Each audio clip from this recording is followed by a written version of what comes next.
Bom dia a todos. Que casa cheia, Jesus. Graças a Deus, né? Estou vendo algumas pessoas conhecidas e, primeiramente, muito obrigado por poder estar aqui nesse momento e a gente falar um pouquinho e iniciar falando sobre cuidado num evento que é da Pastoral Familiar. Eu acho que foi uma escolha abençoada, né? Uma escolha abençoada que o próprio Espírito Santo iluminou quem está nessa organização para que a gente possa falar muito a respeito disso.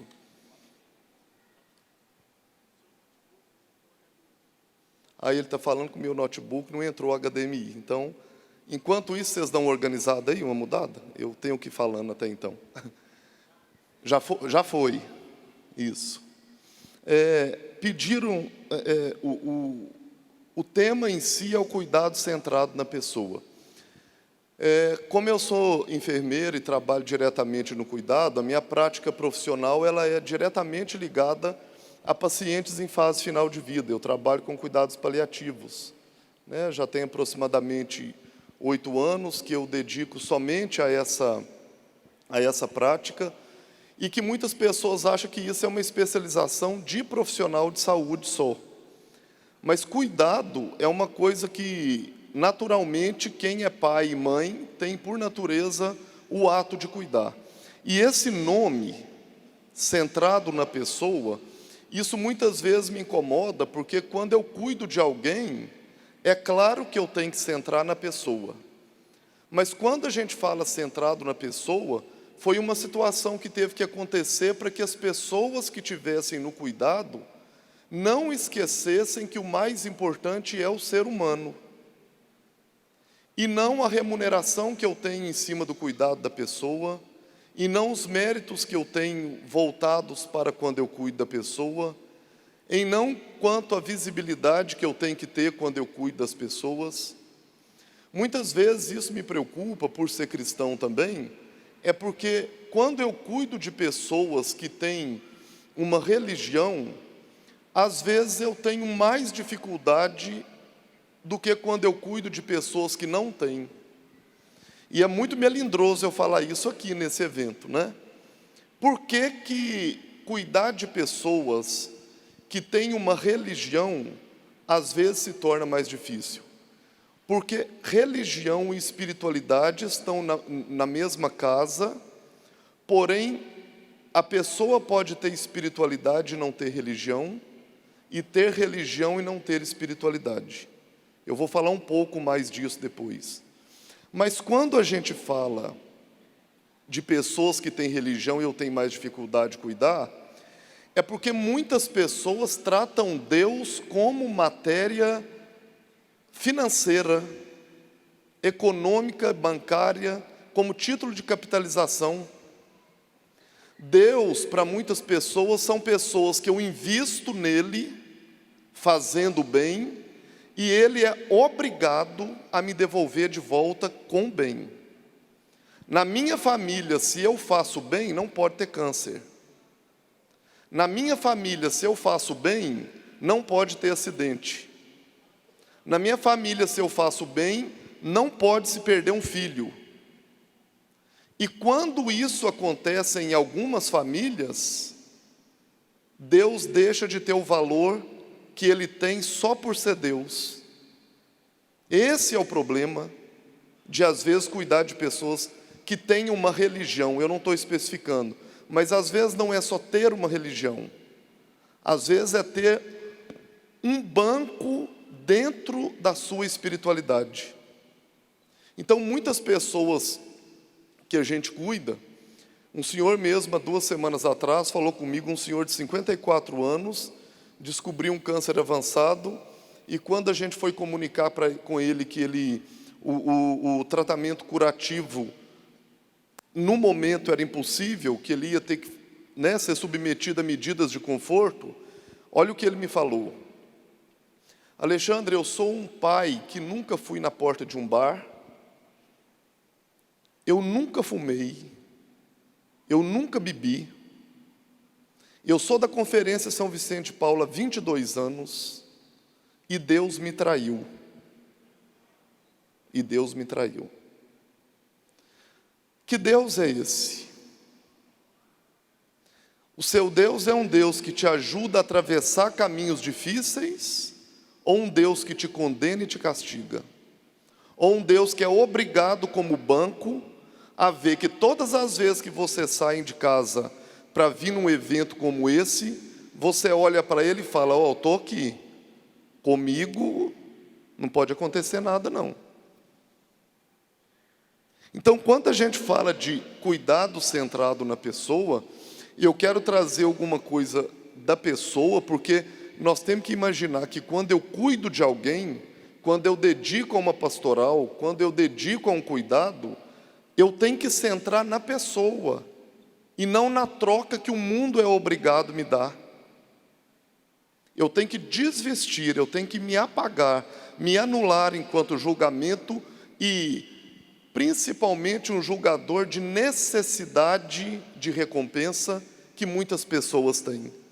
Essas necessidades de recompensa acontecem com casais. Eu tenho necessidade, se eu fiz isso com você, você fazer isso comigo. Eu dou aula para alunos da medicina e da enfermagem.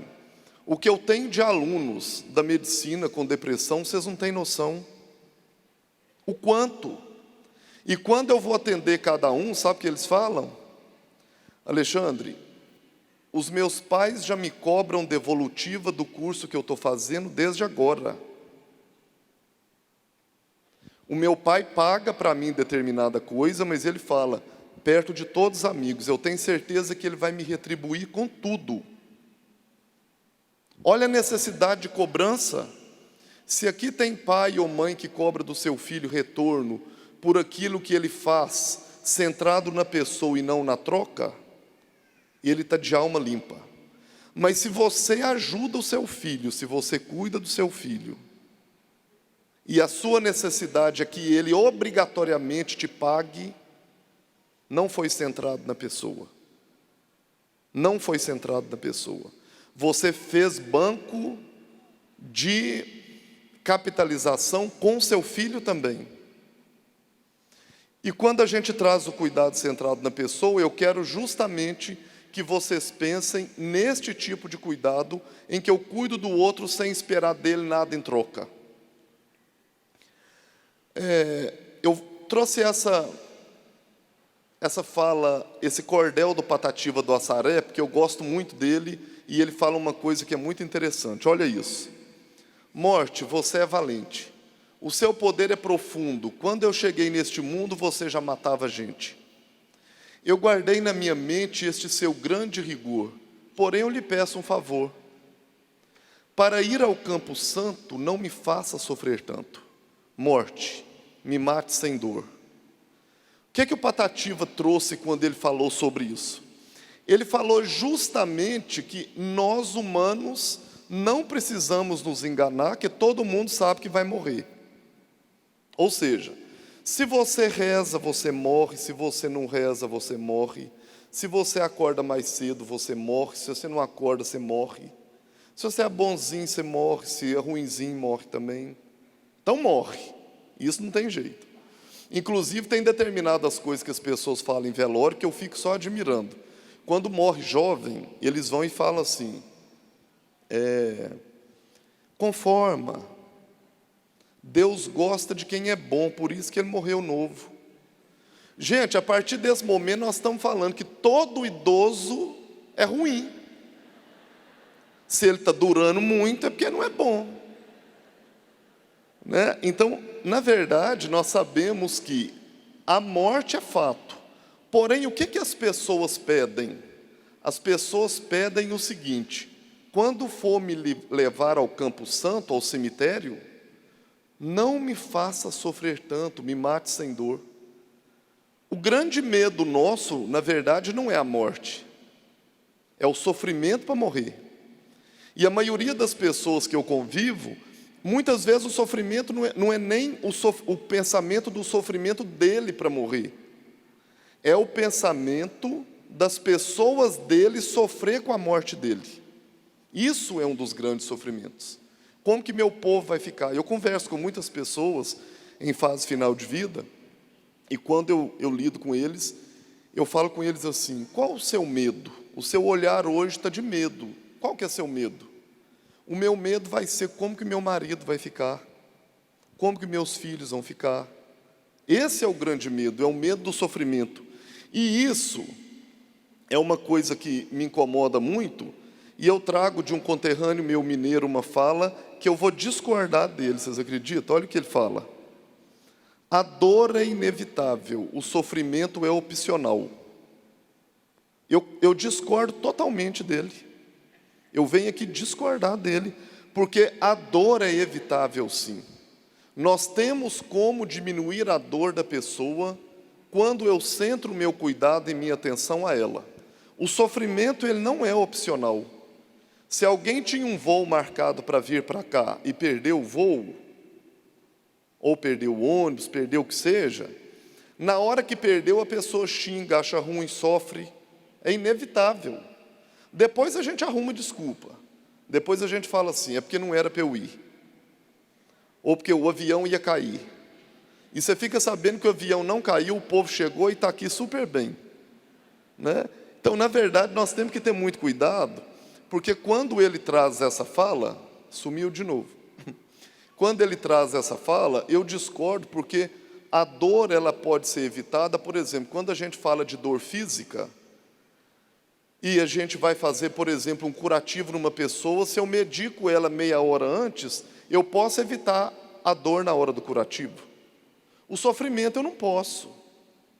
Se você tiver uma notícia ruim no momento desse, eu tenho certeza que para vocês vai ser muito difícil falar assim: eu vou escolher sofrer ou não. Vocês não vão escolher, tem um sofrimento, né? Então eu discordo dele e trago uma outra fala, que o sofrimento não é um sintoma nem um diagnóstico, mas é uma experiência humana muito complexa. O que é sofrimento para mim pode não ser sofrimento para você. Quando a gente vai cuidar de uma pessoa, eu fico muito incomodado quanto o que você leva para uma pessoa quando você quer cuidar dele. Você leva para ele o que você quer ou o que ele quer? Eu cuidei de um paciente que foi aniversário dele, estava a esposa acompanhando ele, e o pessoal da enfermagem falou assim: Alexandre, nós estamos querendo fazer uma surpresa para ele. Eu falei: conversa com ele primeiro para ver se a surpresa é uma coisa, o que vocês vão fazer na surpresa pode. Nada. Falou: não é uma surpresa, Alexandre, nós não podemos contar. Concordei. De repente eu estou escutando assim: socorro! E gente empurrando. Eu falei: meu Deus, o que é?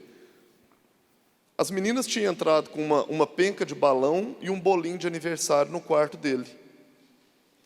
E ele começou a gritar socorro, a esposa dele empurrar o pessoal. E eu fui lá ver: gente, o que está acontecendo? Ela falou assim: ele tem pavor de balão. A vida toda ele teve apelido de balão. Ele vinha para estudar desde criança, da roça para a cidade. O pessoal dentro do ônibus vinha falando assim: balão, implicando ele. Quando tinha festa de aniversário na casa deles, eles moravam na zona rural, o pessoal, para implicar, voltava dos aniversários e pendurava penca de balão na porteira dele. E todo mundo, no dia do aniversário dele, o senhor, em fase final de vida, entra com a penca de balão no quarto. Então, quando a gente fala de sofrimento, a gente tem que entender o seguinte: o que o outro quer? O que o outro espera de mim? Outra situação que eu fui num evento, e um profissional apresentou que o grande desejo da mãe dele era ir no mar a última vez. E ele mora em Belo Horizonte. Enquanto ele estava contando, a gente quase chorou, de ver o tanto que estava bonito a questão de levar a mãe dele na praia a última vez. Mas a mãe dele estava com câncer de intestino, fígado, toda inchada. Nós pensamos: gente, como que ele levou ela na praia? E aí ele resolveu passar o vídeo. E aí foi a tragédia dele. Que aí ele mostrou, o pessoal de Belo Horizonte, 90% o mineiro vai para Guarapari, né? A maioria vai para Guarapari, no Espírito Santo. E eu já fiquei pensando nessa mulher ir de caminhonete de Belo Horizonte a Guarapari.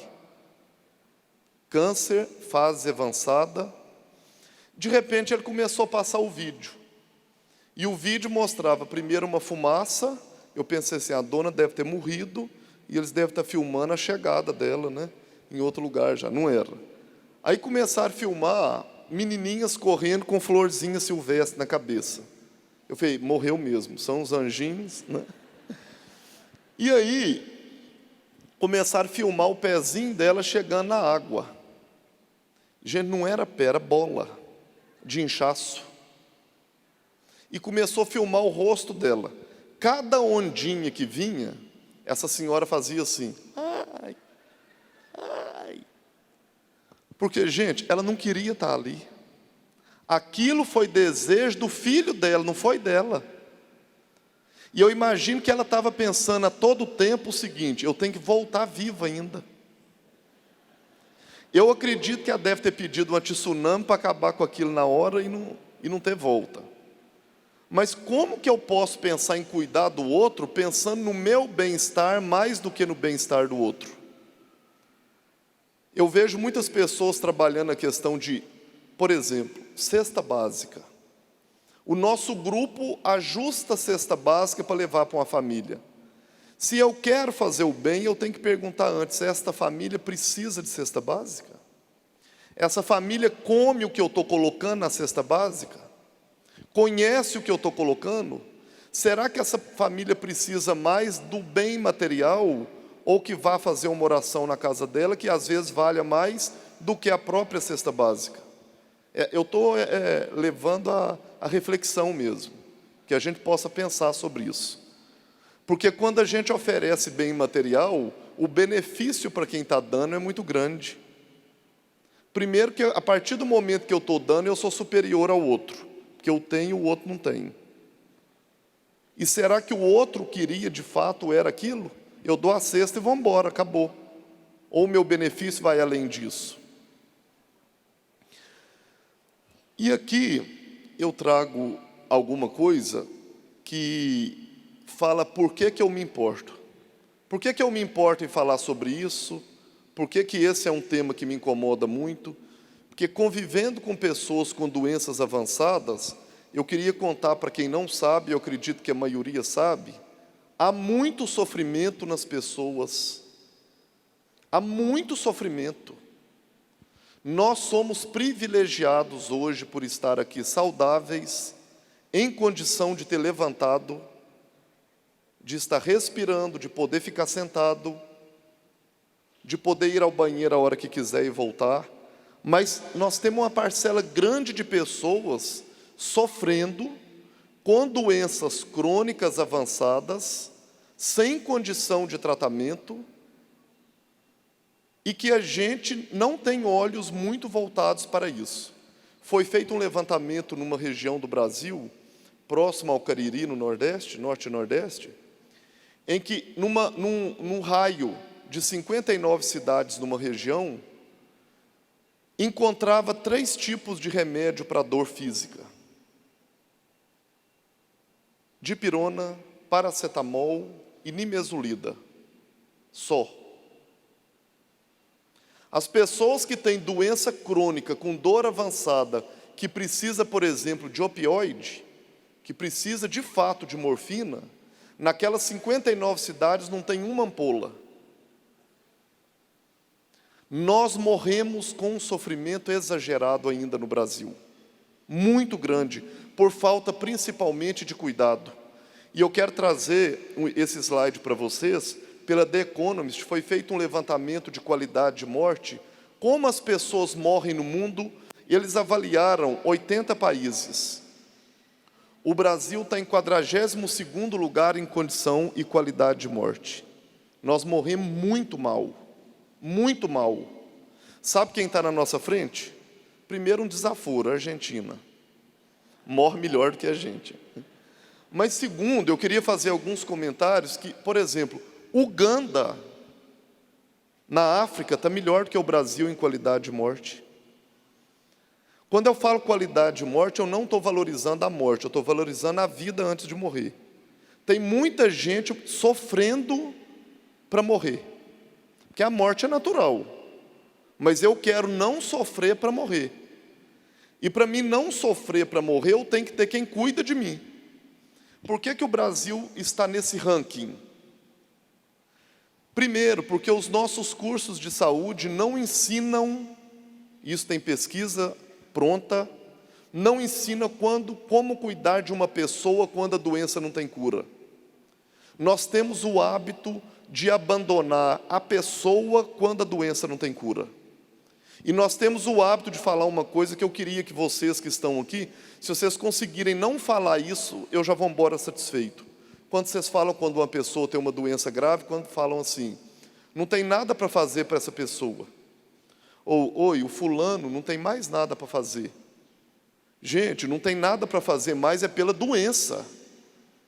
Pela pessoa, enquanto houver um sopro, tem o que ser feito. Tem o que ser feito.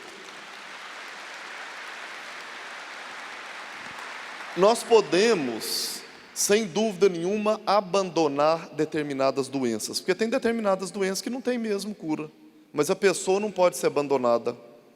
E quando eu penso isso, eu queria que vocês gravassem uma outra coisa, que é, nós temos que, no nosso trabalho pastoral, a maioria estão aqui representando uma pastoral, e pastoral vem de pastoreio, vem de cuidado, vem de manto protetor, capa protetora que abraça o outro. Não é que abraça o casal só. A pastoral, ela tem que pastorear algo. Pastorear primeiro a sua igreja doméstica, para depois pastorear os outros. Normalmente as pessoas de pastorais cuidam de outros que não são da pastoral. E quando a gente pensa nisso, a gente muitas vezes pode acolher pessoas com doenças graves, esse grupo que eu estou mostrando para vocês, e que algumas vezes a gente pensa o seguinte, eu tenho que salvar a vida, é fazendo o impossível para manter o ser humano vivo. E não é só isso. Nós precisamos acrescentar vida aos dias, e não somente dias à vida. Esse é um problema nosso. Nós precisamos estudar nas escolas de saúde, nós precisamos trabalhar nas pastorais, que o que a gente precisa valorizar é a vida aqui, agora, valorizando-a, valorizando individualmente, em família, e acrescentar vida aos dias de hoje. E não somente dias à vida. E não somente dias à vida. Que muitas vezes o que a gente busca é isso. Às vezes eu prefiro, chega uma pessoa de 89 anos, câncer de mama, metastático de costela, pulmão, as pessoas reanimam aquela pessoa que chegou com a parada cardíaca, põem ela num tubo, com qual sentido? Com qual sentido? E eu estou acrescentando vida aos dias ou dias à vida dela? Dias à vida dela, e a gente ainda tem capacidade de falar, eu fiz tudo para ela. Não, você fez tudo para você. Para ela foi muito ruim o que você fez. Isso dá uma discussão mais longa do que isso. Mas a bioética nos respalda muito bem quanto a isso. Tá? Então, por que o Brasil está nessa condição? Primeiro, nós não ensinamos que também é salvar vida quando eu acrescento vida aos dias. Segundo, nós não temos acesso fácil a medicamentos. A Uganda tem. Terceiro, nós não temos serviços próprios de cuidados avançados. O Vaticano tem feito um grande investimento. Numa parte do meu doutorado que eu fiz fora, eu estava em Sintra, em Portugal, onde eles estão trabalhando, o Vaticano está fazendo o maior investimento num hospice público para poder voltar o cuidado à pessoa que sofre. Lá vai ser o maior hospice local que acolhe e cuida de pessoas com doenças graves, crônicas, sem cura, pensando no cuidado voltado à pessoa. No Brasil, nós estamos muito longe disso ainda. E quarto, por que o Brasil está nesse ponto? Por que o Brasil está nesse ponto? Porque nós quase não temos serviços implantados, de fato, em cuidado paliativo, que é cuidado à pessoa com doença avançada, incurável, e não temos política pública no Brasil que financie esses serviços. Isso ainda é mais grave. Nós estamos numa população que, em 2050, nós vamos ter mais idosos do que jovens. A evolução dos tratamentos de saúde tem feito que as pessoas vivam mais. Os leitos de hospitais não aumentaram. E aí eu pergunto para vocês, aonde que nós vamos ficar? Quem vai cuidar da gente? É um pensamento que a igreja começou, a igreja católica especificamente começou a se preocupar mais com isso, mas é uma preocupação de saúde social, que tem que ser muito mais do que isso, né? Continuando, eu queria, quando a gente fala de sofrimento, eu queria que vocês compreendessem que o sofrimento, que muitas vezes a gente fala e conhece, é o sofrimento físico. A dor física ela é conhecida por quase todos. E todo mundo sabe mais ou menos até o que fazer. E tem muitos estudos voltados para a dor física. Mas eu não queria parar em dor física. Há muita gente sofrendo com dor física ainda? Há. Muita gente. Mas eu ainda vou avançar nisso. Dame Cicely Saunders foi uma enfermeira, médica e assistente social. Ela tem os 3 cursos na Inglaterra, que ela preocupou em fazer essa definição quando a gente fala de cuidado integral. E quando a gente fala de dor física, a gente sabe alguma coisa. A dor emocional é uma dor que tem feito o ser humano sofrer muito, que é quando a pessoa perde o sentido da vida. Quantas pessoas que nós estamos convivendo que a pessoa perdeu o sentido de viver? Ele não quer mais. Está tão fragilizada a sua vida que ele perde o sentido de viver. E eu preciso cuidar dessa pessoa? Preciso. Que olhar que nós estamos dando para as pessoas que têm um sofrimento emocional? Quantos adolescentes deprimidos? Quantos adolescentes? E que o meu cuidado muitas vezes foi para o bem material que eu queria oferecer para ele, do que o amor a ele simplesmente pelo fato de ser ele. E quando eu invisto, principalmente nesses jovens e adolescentes, só no bem material, ele perde o sentido da vida, porque a vontade que ele deveria ter de conquistar algumas coisas foi totalmente suprido por quem já deu tudo. Que é um grave problema, um grave problema. Esta dor, eu vou deixar por último, porque diz muito respeito a nós, mas eu queria falar dessa antes. A dor social é uma das dores que mais faz doer. Quando a gente fala de dor social, eu não queria que vocês imaginassem só essa cena. Só essa de quem falta comida. A dor social é a dor de se sentir isolado. É a dor de se sentir sozinho. Nós estamos vivendo numa sociedade que nem sempre o grande problema é a falta da comida física. Mas é o sofrimento do isolamento social. Eu estou no meio de muitos e estou sozinho. Eu deparo muito com isso, gente, quando eu tenho que chamar, por exemplo, eu tenho tido repetidas vezes que chamar várias vezes o Conselho Tutelar ou a Polícia Militar para fazer boletim de ocorrência contra filhos. Contra filhos. Há 2 semanas atrás, eu precisei chamar a Polícia Militar para fazer um boletim de ocorrência contra uma filha, que ela foi até a porta de entrada do hospital, deu entrada com sua mãe, portadora de câncer avançado, para uma internação. E quando a mãe dela internou, ela pediu um tempo para poder ir em casa buscar roupa e documento, porque ela não estava preparada que a mãe dela ia internar. E não voltou. E não voltou.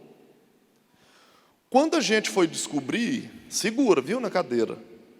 Quando a gente foi descobrir que nós fizemos o boletim, aí o pessoal do serviço social entra para poder fazer a busca, nós descobrimos que essa filha dela, segura, é uma pessoa extremamente envolvida com a nossa igreja e que ela é líder de um movimento da igreja. E quando essa filha foi chamada e nós fomos discutir com ela, ela disse o seguinte: Infelizmente, eu fui em casa, não deu tempo. É mentira, viu, gente? Nós descobrimos que é mentira, que é a terceira vez que ela tinha feito isso. E ela mente. Porque eu tenho muita atribuição dentro da igreja, eu tenho muita atribuição dentro de casa, porque eu tenho 3 meninos, mas eu ia voltar à noite para ficar com ela. Cuide primeiro da sua igreja primária. Cuide primeiro da sua igreja doméstica. Não adianta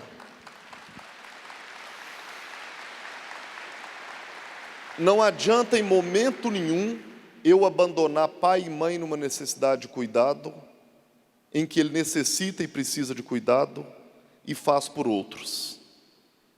Ali é a minha essência. Jesus veio no seio de uma família para mostrar que ali é a essência. Ali é a essência. Gente, eu posso confessar para vocês que só no mês de abril isso aconteceu 4 vezes. De filhos abandonando pais. E eles descobriram que se falar que vai buscar roupa, a gente deixa eles irem. Eu não sei como que nós vamos fazer isso, para aprender, para poder, porque isso não é ali. Aí alguns falam assim, mas esses pais têm culpa disso, pode ter sido a criação, não quero saber. Naquele momento, ele, para mim, é o centro do cuidado. Pode ter outras pessoas que trabalham lá na base familiar, ok, mas ali eu não quero saber, né? Então, a dor social é a dor do abandono, e muitas pessoas têm sofrido com essa dor do abandono. O menos é mais. Quando eu me disponho a fazer uma visita a pessoas que vivem só, vocês podem achar que é pouco, mas é muito. E por último, a dor espiritual. O que é a dor espiritual? Espiritualidade tem relação com aquilo que é sagrado para você. Por exemplo, para mim o momento da Eucaristia é sagrado. Para uma pessoa que eu cuido que é evangélico, eles me falam que o momento do louvor na igreja deles é sagrado. Para uma pessoa que pedala, eles falam para mim que sente a presença de Deus máxima quando ele está pedalando. Tem gente que quando eu pergunto sobre o que faz ele sentir mais a presença de Deus, eles falam para mim que é na música. Outros falam que é quando eles estão junto num encontro como esse. Outros falam que é comendo na mesa no domingo junto com a família. E eu queria perguntar para vocês, espiritualidade tem relação com transcender, com algo que te eleva àquilo que é mais sagrado do que a gente. O que é sagrado para você? Muitas vezes, por obrigatoriedade, a gente fala assim, a igreja. Mas Deus não se manifesta só na igreja. Deus se manifesta nos seus atos diários. O que é mais sagrado para você? E eu deparo com muita gente, como eu já disse, em fase final de vida, em que eu pergunto o que é sagrado para a pessoa e o que ela mais queria. A maioria fala comigo a respeito de comida. Muita gente fala assim, mingau de fubá com queijo picado. Sagrado. Eu falo, meu Deus, eu custei entender isso, né? Mas com o tempo eu entendi que não era o mingau. Um senhor que falou comigo assim, Alexandre, eu só queria o seguinte, foi esse do mingau, um mingau de fubá doce com queijo picado. Eu queria que meus 3 filhos viessem para cá e minha esposa também. Não é a comida, é o encontro. A dor espiritual é a dor da pessoa não poder encontrar com aquilo que para ela é sagrado. Tem uma história muito próxima agora que aconteceu, foi de uma... Eu vou contar a dimensão da história para vocês verem o que é sagrado para uma pessoa, e eu, como cuidador, tenho que centrar o cuidado nela. Uma paciente moradora de Porto Seguro, na Bahia, hippie, homossexual, tem uma companheira de 14 anos, descobriu um câncer de colo de útero, intestino, o intestino furou para a bexiga e ela começou a evacuar pelo canal urinário. A única irmã que ela tinha proximidade mais velha morava em Salvador, estava tratando de câncer de mama. O irmão mais novo era a diferença de 14 anos dela. Mora em Minas. Ela teve que vir para a casa dele. Ele não, eu estou contando os dois contextos sem preconceito algum, só para entender o contexto. Ela veio morar na casa de um irmão que tinha 14 anos de diferença dela, com uma cunhada que ela não conhecia, com um sobrinho de 7 e uma sobrinha de 5 que ela não conhecia. A família do irmão dela é evangélico, e essa mulher veio morar nessa casa. E nós fomos avaliar a condição dela de saúde. Quando eu cheguei para avaliar ela, fisicamente ela estava ótima, com controle de sintomas. Ela não tinha dor física, ela tinha opioide, ela tinha remédio para evacuar bem, estava tudo tranquilo. Quando eu abordei a dor psíquica, ela estava muito no momento da aceitação da doença na vida dela, e aquilo não era um sofrimento extremo. Quando eu toquei na dor social, ela se sentia acolhida pelo irmão e a cunhada, porém abandonada na vida que era dela. Vocês entendem o isolamento? E sem julgamento, porque se eu for julgar isso, eu não vou nem conversar com ela. E eu estou numa casa de pessoas que são evangélicas, com uma pessoa que é hippie, usuária de maconha, paranã, entende? Então, se eu quiser selecionar que eu cuido só de quem é bonitinho, eu acho que não precisava da gente existir. Jesus não veio para os saudáveis, ele veio para os doentes. Vamos pensar nesse, e naquele contexto é que eu tenho que entrar. E quando eu pergunto o que faz ela sofrer, ela fala assim: eu não sinto mais Deus em mim.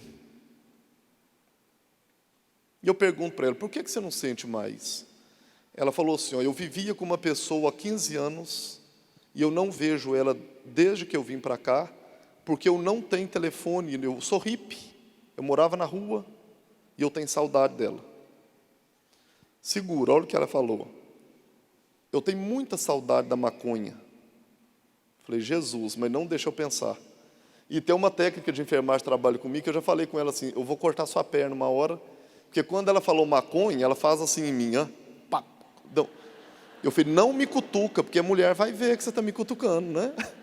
É julgamento. E toda hora que a pessoa falava alguma coisa, ela fazia, não podia. Eu falo muito: não expresse nada para não julgar. Só que ela quase cai, que cada hora que a coisa é mais pesada, faz assim, né? E aí, quando ela fala isso, eu falo: ok, o que mais que você sente falta? Ela falou assim: o meu irmão tá me chamando para ir na igreja dele, eu acho bom, eu não acho ruim não, a hora que está cantando é bom, sabe? Mas depois que começa a falar, eu acho ruim demais. Nossa, mas eu não queria ir, mas ele é tão bom para mim, como que eu faço? E quarto, Alexandre, o que eu mais sinto falta? Você já foi em boteco 3 horas da tarde, no sábado? Eu falei: não fui não. Ela falou: então deixa eu te contar como que é. O povo para serviço meio-dia e vai para o boteco. E vai bebendo. Quando dá 3 horas, o povo está tonto, bebendo, fumando. Ali, para mim, é o melhor lugar do mundo. A técnica de enfermagem quase quebrou a perna, que a deu foi coisa. E aí, isso para ela quis me falar o seguinte: aquilo para ela é sagrado.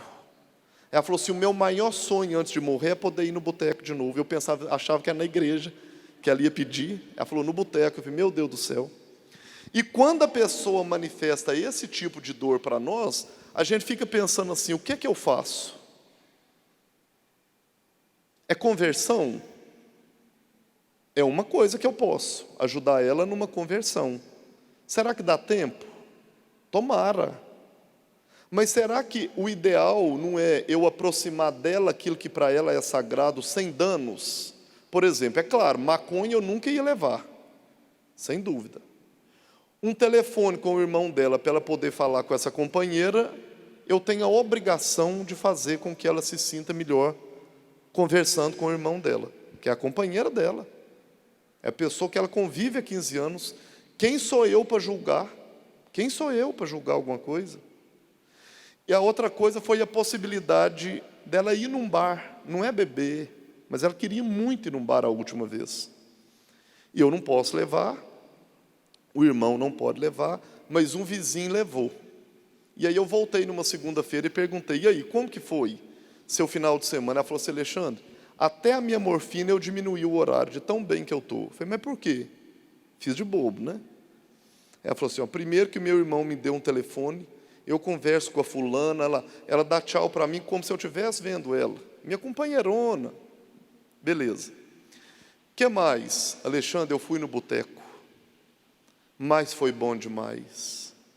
Se tem um lugar que tem Deus, é onde tem alegria, e ali tem alegria. Eu falei, meu Deus, o que eu faço? Deus amado. E aí, eu nem levei a técnica esse dia comigo, que eu falei assim, a hora que a contar do boteco, essa menina vai cair, né? Aí ela falou assim, aonde tem o boteco, Alexandre, mas e foi bom demais, porque 3 horas da tarde, eu fiquei no caixa, sabe? Ela me contou detalhe, porque aquilo era sagrado para ela. Pode não ser para mim, mas para ela é, né? E ela falou assim, Alexandre, quando eu cheguei lá, 3 horas da tarde, o povo já estava tonto. O povo tonto, fumando. Eu já até desacostumei daquilo, mas eu fiquei no caixa para não ficar no meio daquilo. Para melhorar, 4 horas da tarde, teve uma briga. Eu falei, agora é o lugar. Essa mulher morreu depois desse dia, ela morreu exatamente 2 dias depois dessa visita no boteco. Não foi de bebida, ela não bebeu, ela foi ali só por ir. E ela, antes de morrer, pediu ao irmão dela que contasse a nossa equipe, que estava, né, trabalhando esse cuidado centrado nela, que foi os 2 últimos dias de vida dela, foi os dias mais felizes da vida dela, porque ela foi vista como pessoa, não como máquina do meio, não como uma pecinha do meio que tem que fazer só o do outro. E quando a gente fala nisso, e poder falar nisso dentro de uma igreja, dentro de uma religião, isso é muito bom, porque às vezes a gente tem prática pronta que a gente leva para as pessoas, e eles não querem aquilo. Oferecer comida para morador de rua. A gente estava na Jornada Mundial da Juventude, e estava um grupo, e a gente resolveu passar num local lá no Rio, em Marechal, comprar batata. Quem é do Rio aqui? E muita gente. E nós fomos comprar batata lá de Marechal. E a batata é uma batata boa, quem for lá eu recomendo.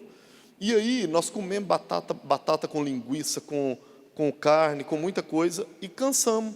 E um colega que estava comigo, é cardiologista, falou assim, Alexandre, tem uma dona ali na calçada, vamos dar esse resto de batata para ela? E ele, cardiologista, chamou ela dormindo e falou, eu queria te dar essa batata. Gente, essa mulher xingou tanto. Ela falou assim, deixa eu te falar uma coisa, eu estou cansada de batata. Todo mundo que passa aqui come batata e não quer me dar o resto. Eu tenho colesterol alto, triglicérides. E ele falou assim, Alexandre do céu, eu sou cardiologista e eu estava... Você está achando que está fazendo caridade, menino. Você não perguntou ao outro se ele quer aquilo. Se aquilo é o sagrado para ele, então vamos pensar nisso, né? Então, eu queria trazer essa frase para vocês, que eu acho que é uma frase que significa tudo. O sofrimento humano, ele só é intolerável quando ninguém cuida. E quando eu penso no bom samaritano, essa frase é de Dame Cecily Saunders, e quando eu penso no bom samaritano, eu acho que está o melhor exemplo disso. O sofrimento humano, ele só se torna intolerável quando não tem ninguém cuidando. Quando alguém depara com você e te pede a morte, muitos me pedem em fase final de vida. Ele só pede a morte porque você não está dando conta de controlar o sofrimento dele, senão ele não pedia. Então, antes de controlar o sofrimento do outro, eu chamo a atenção para vocês descobrir qual é a dor do outro. Antes de oferecer, perguntar, o que eu posso te ajudar? Parar de levar projeto pronto. Parar de elaborar projeto sentado dentro de gabinete e enfiar no povo, achando que o povo tem que ter aquilo que você pensou. O que as pessoas da sua área de atuação esperam de você? Pergunta o povo.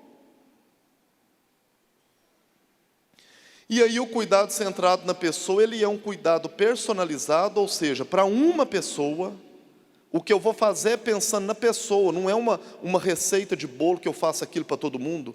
Eu acho um absurdo quando tem lar de idosos que eles falam assim: hoje é dia de levar os idosos para a pescaria. Mesmo quem nunca gostou de pescar, enfia dentro do ônibus e põe na beirada do rio. Tem gente que detesta pescar, não gosta de mosquito, mas você põe o idoso e põe ele na beira do rio.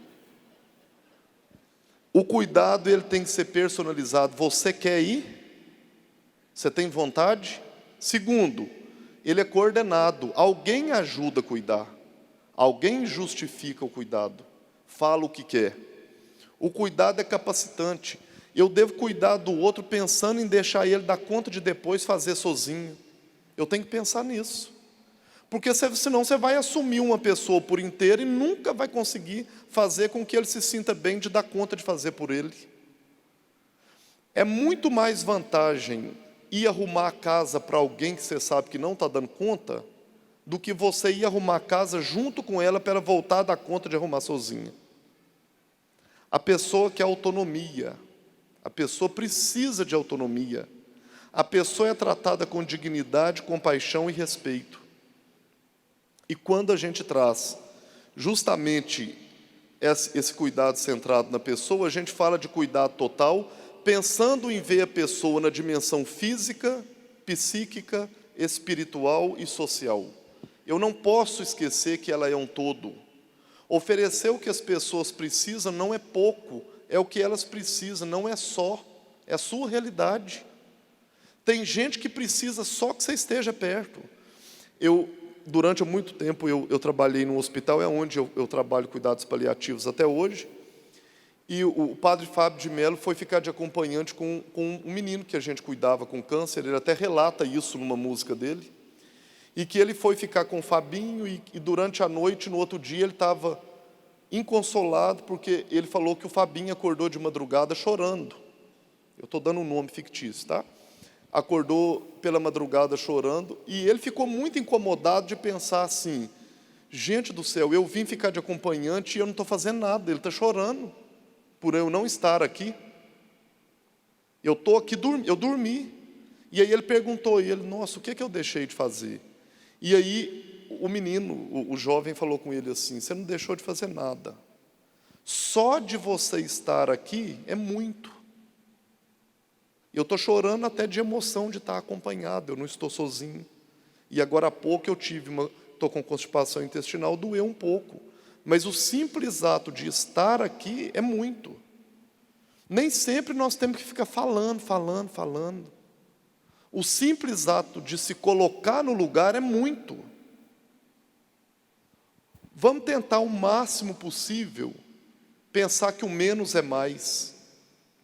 E quando a gente fala nessa questão da dor total, eu queria, quase caminhando para finalizar, falar que o cuidado centrado na pessoa é quando eu descubro aonde fica a paz do outro. Aonde fica a paz do outro? Porque se o meu papel for resgatar a paz que ele perdeu, eu estou sendo um bom samaritano, sem julgamento da condição que ele é, mas eu vou resgatá-la. Aonde que fica a sua paz? Dessa mulher, por acaso, não era no lugar que eu agradaria, mas era a paz dela, não era a minha. Aonde fica a sua paz? E quando a gente pensa em onde fica essa paz, o meu papel é resgatá-la, desde que não fira os princípios que também eu acredito na sua plenitude. Por exemplo, eu não poderia oferecer para ela uma droga ilícita. Ainda isso, eu queria trazer todas essas fotos. Eu tenho autorização, gente, para poder trazer. Eu queria colocar para vocês que o acesso e continuidade de cuidado para gerar bem-estar é cuidar centrado no outro. Esse senhor é um senhor de idade super avançada, hospitalizado, que o grande desejo e a paz dele ficaria em conhecer o seu primeiro tataraneto. E essa tataraneta, essa bisneta falou com ele, nós conversamos e ela foi negociado para que ela deixasse o tataravô cuidar do neto para ela um pouco, para ele se sentir útil. Eu queria que vocês observassem, mesmo à distância, que ele olhava a neta e a neta olhava para ele. Olha a mão dele. Vocês acham que ele estava cuidando ou não? Estava. Ele estava cuidando. O menos é mais. E quando eu cuido pensando na pessoa, eu estou cuidando pensando nele. Isso é possível. Isso é possível. E é muito simples. E deixar claro que as prioridades, quando a gente cuida centrado na pessoa, pessoas diferentes têm outras prioridades além de simplesmente as suas. É nosso papel, quando eu cuido pensando no outro, evitar o sofrimento, fortalecer os relacionamentos com as famílias e os amigos, fazer com que a pessoa não se sinta um fardo para os outros. Eu cuido de pessoas que eu chego nos quartos, eu tenho que impedir a visita.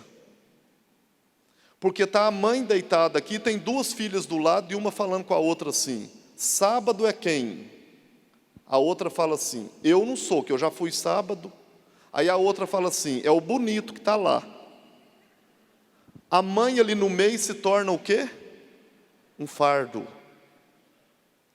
É meu papel fazer com que o outro não se sinta fardo e alcançar uma sensação de completude, que ele possa se sentir completo só de estar vivo. Essa situação que eu mostro para vocês, nessa foto, eu queria que vocês entendessem que esse senhor,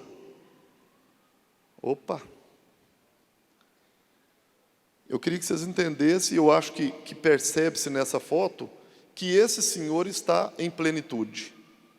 Ele se sente completo, ele se sente útil. E ainda, negócio aqui, porque demorou um pouquinho, o menos é mais, nós já falamos. Eu queria trazer para vocês que especificamente no cuidado da pessoa que sofre, o modo de fazer é tão ou mais importante do que o próprio fazer. Às vezes não é só fazer para o outro. Qual o modo do fazer? O que você está fazendo para que o outro se sinta vivo? Porque tem pessoas que são cuidadas por outros, que por mais que ele está sendo cuidado, ele se sente humilhado pelo cuidado. Porque as pessoas querem entregar para ele uma coisa, por exemplo, vou dar um exemplo mais simples, uma cesta básica, mas o povo quer foto, o povo quer filmagem, o povo quer vídeo, porque aquilo é para mim mostrar que eu estou fazendo. Será que é pelo ato de estar fazendo, ou porque eu tenho que apresentar para o mundo o que eu faço?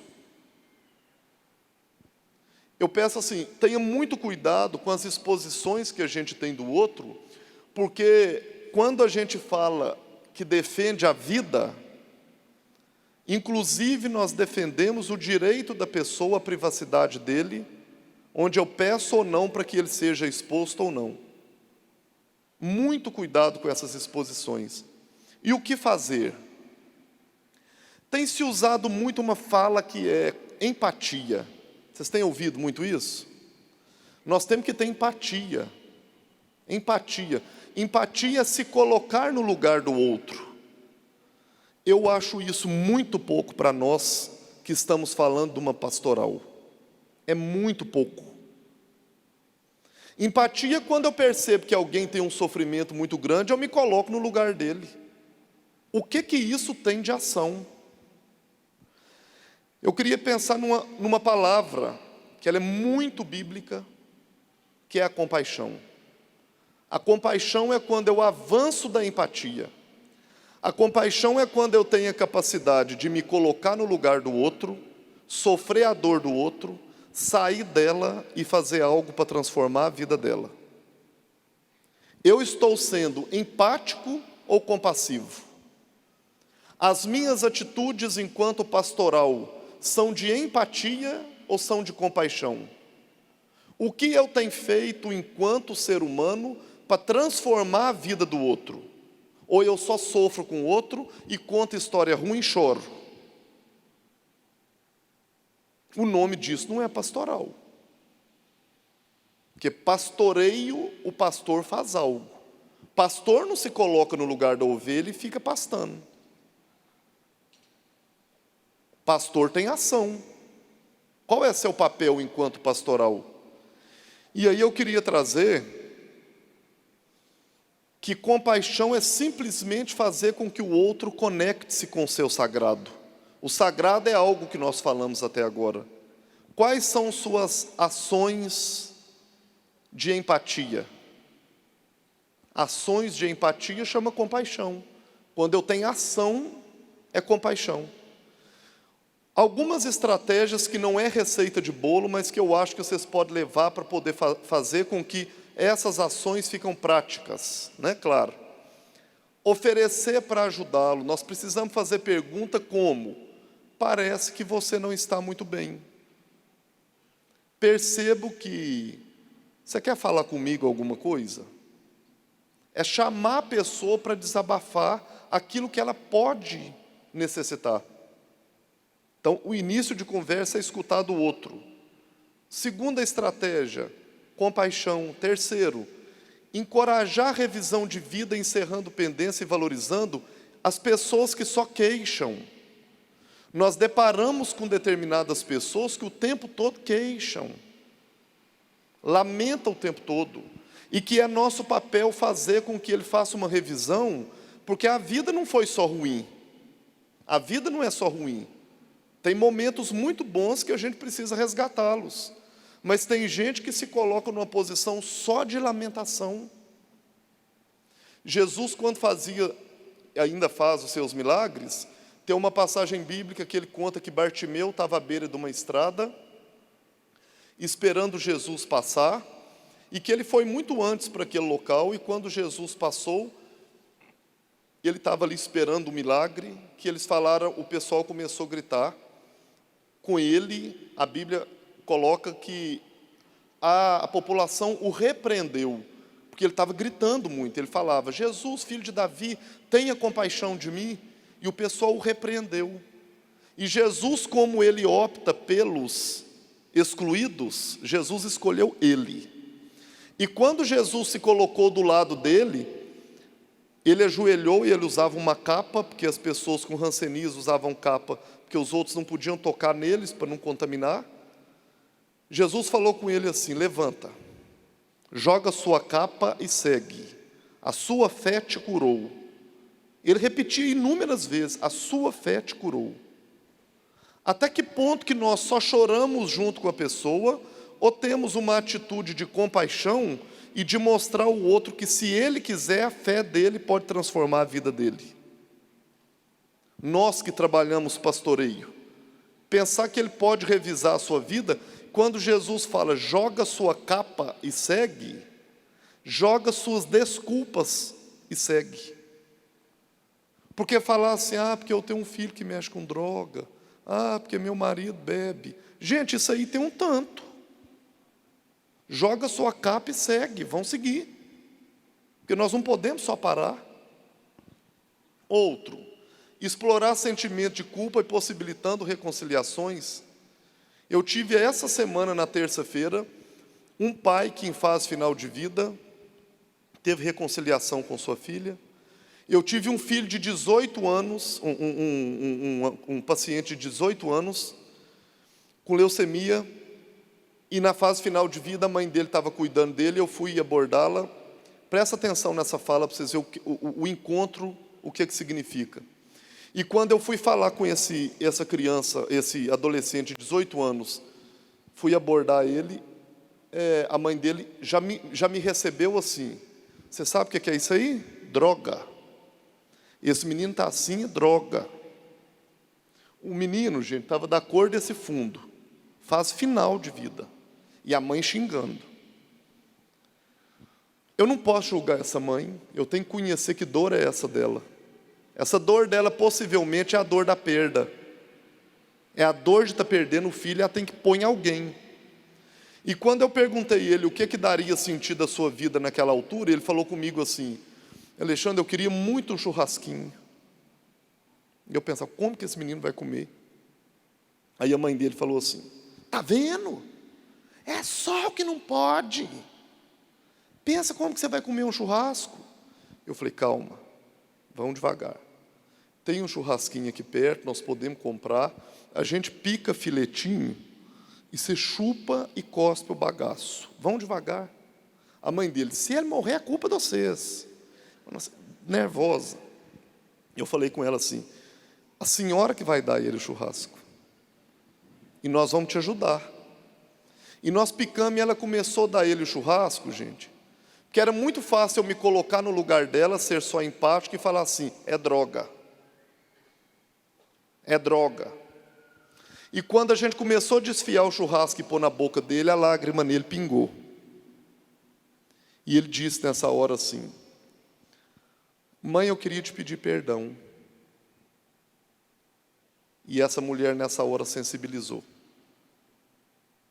Essa mulher nessa hora, ela falou com ele, porque ela não tinha jeito e outra saída, ela falou com ele assim, isso não é droga não, isso é da vida mesmo. Eu também queria te pedir perdão, sou muito dura com você, e dá-lhe churrasco. E na hora esse menino falou assim, de novo eu te peço perdão, eu não fui o tempo inteiro um bom filho. E ela falou, sabe por que eu estou assim? Porque dos 3 filhos que eu tenho, você é o único que quando eu estou no fogão, você chega, passa a barba na minha nuca, você chegava doido de moto, você me abraçava, e eu não dou conta de pensar que eu vou voltar em casa e você não vai estar comigo. Pensa se eu julgasse essa mãe? A empatia ia fazer simplesmente julgar a mãe. A compaixão é o ato dela poder ter dado churrasco para esse menino. Esse menino morreu menos de 12 horas depois disso, com a mãe reconciliada. É nosso papel enquanto pastor reconciliar pessoas. Eu tenho isso todo dia, todo dia. Reequacionar expectativa e objetivo, facilitar a expressão da espiritualidade. O meu tempo está marcado, eu vou ter que... Deixa eu ver se ele vai. E eu vou trazer para fechar uma experiência prática para vocês. É só figurativo, as gravuras, tá? São públicas. Essa senhora é uma senhora que mora no morro, no Rio, com a doença neurodegenerativa, e que o grande sonho dela era voltar da aula de balé e encontrar com as pessoas que ela dava aula de balé. O menos é mais. Os agentes comunitários de saúde e o pessoal da pastoral do local, das comunidades, limpar o quintal dela e levar a aula para o quintal dela. Isso é compaixão. O menos é mais. Uma senhora portadora de câncer de cabeça e pescoço, obesa, tinha vontade de voltar para sua casa numa comunidade no Rio. Nós fomos fazer visita para ver a possibilidade que tinha da maca entrar, a maca não entrava. Nós reunimos nesse dia a comunidade, porque é uma coisa que nós fazemos muito mal, nós pensamos que a gente sabe tudo. A gente pensa que sabe tudo. Os livros falam tudo. Eu coloquei um jaleco, eu sou dono do poder. E não somos. Quando a gente possibilita a comunidade de participar, uma pessoa dessa comunidade falou assim, eu tenho uma ideia. Nós podemos fazer uma tirolesa para fazer essa mulher voltar para a casa dela. E quando essa mulher, nessa gravidade toda, pôde voltar para casa, eu queria colocar para vocês que o menos é mais nessa atitude. Isso é ela voltando para casa, numa tirolesa. Isso é compaixão. Ação. O que dava sentido dela era ter um almoço no domingo com a família dela mais uma vez. Fazer o que é óbvio é muito fácil. Dar cesta básica é a coisa mais fácil do mundo. Eu queria que nós sentíssemos incomodados que isso é pouco. Essa outra é também uma moradora de comunidade, em que o filho foi morto, a nora foi embora, e sobrou esse neto. Ela tinha vontade de voltar para casa para ensinar um legado para o neto. E eu queria colocar para vocês que ela deixou um legado. Olha isso. Só um minuto. Esse negócio não está gostando muito de mim, mas eu vou lutar. Olha isso. Ela pegou um valão com o lixão que tinha na comunidade dela e transformou num jardim nos últimos 8 meses de vida com o neto dela. E o neto dela hoje é um grande empreendedor de transformar locais que têm lixões e valas em ambientes ecológicos. Isso é compaixão. E por último, essa foi uma paciente minha, a dona Gasparina e o seu Ezequiel, são pessoas muito especiais. Nós fomos lidar com ela em fase final de vida, com câncer avançado, em que ela estava esperando a morte. E nós temos o hábito de ver lá muita gente viva. Nós abandonamos pessoa e doença. E quando eu deparei com ela, ela estava com essa filha acompanhando. Eu perguntei a ela o que ela sabia da condição, o que ela tinha vontade de saber, e quais eram as vontades dela e expectativas de vida. Essa mulher falou para mim assim, que o que era sagrado para ela era reencontrar os netos, e outra coisa que era sagrado, era ela celebrar bodas de ouro, que ela tinha feito 50 anos de casado, um sábado antes. Só que ela não permitia ver o esposo há 60 dias, pelo medo dele sofrer e ver ela sofrendo. Então tinha 60 dias que ele não encontrava com ela. E nesse momento em que a gente pensou o seguinte, isso é possível? Vão mexer. Quando eu falei com o oncologista dela, ele falou assim, Alexandre do céu, vocês arrumam muita confusão, mas eu vou junto com vocês. Ela falou, pois é. Eu falei, é melhor só pensar numa alta, porque ela aparecendo para o senhor de noiva não vai ficar muito bom. Então, vamos pensar no casamento, né? E quando a gente fez isso, nós tivemos que contar com pessoas da igreja que pensavam em compaixão. E nesse momento, eu queria que vocês observassem que essa mulher, ela teve condição de voltar para casa, justamente fazendo o que ela tinha vontade. Isso era a garagem da casa dela. O pessoal ganhou 50 botões de rosas vermelhas para poder enfeitar a casa dela. Os filhos, os netos, decoraram toda a casa dela com isso. E a gente teve condição, com segurança, de levar essa senhora para casa. Nessa foto, deixa muito claro que ela não curou a doença. Olha a debilidade dela. Mas eu queria contar uma coisa para vocês que é impressionante para muitos, para mim já não é mais há muito tempo, que ela estava com um catéter de oxigênio aqui, que no hospital estava 4 litros por minuto. Aqui estava só o catéter, sem nem oxigênio, há 8 horas. E a saturação de oxigênio dela estava 96%, ou seja, ótima. A maioria das pessoas, a dor é na alma, não é no corpo. E a gente acha que é só dobrar o tanto de remédio. O que as pessoas precisam é que o cuidado seja centrado nela, e não na gente. O senhor Ezequiel estava com uma camisa de outra cor, na hora ele falou assim, minha camisa não está combinando com a roupa dela. O neto pegou a moto, foi buscar outra camisa. Nós paramos de velar ela e começamos a celebrar a vida, independente do tempo que ela tenha. Nós precisamos celebrar a vida enquanto o tempo for. Olha essa foto. Essa foto. Essa foto eu queria que vocês observassem que é um olhar de uma pessoa que morreu 8 horas e meia depois da foto. Olha o olho dela. O olho dela é de quem está vivo. É de quem o cuidado estava centrado totalmente nela. Nós perguntamos nessa hora ao senhor Ezequiel se ele tinha alguma coisa para falar para ela. E ele começou a falar para mim. Ele falou, Alexandre, ela é muito boa. Eu falei, pode parar. O senhor vai fazer para ela o que o senhor tiver de falar. Eu vou falar nas palavras dele, de um bom mineiro, né? Ele falou assim, uai, você é boa demais, Gasparina. Para falar a verdade, você é a melhor mulher que eu podia ter. Olha a simplicidade da declaração. Aqui está muito ruim sem você. Eu não estou dormindo na minha cama porque você faz falta. Sua comida é tão boa. Ele não teria a oportunidade de fazer isso se alguém não tivesse usado de uma coisa chamada compaixão. Ele ia ver ela só sendo velada. Eu convido quem faz pastoral de fazer com que a vida das pessoas possa mudar para melhor para eles e não só para vocês. E justamente, estou no finalzinho, viu gente? E justamente pensando nisso, eu perguntei a ela o que ela queria falar também. E aí nessa hora foi muito bom, porque ela falou o seguinte: tudo que ele falou é verdade.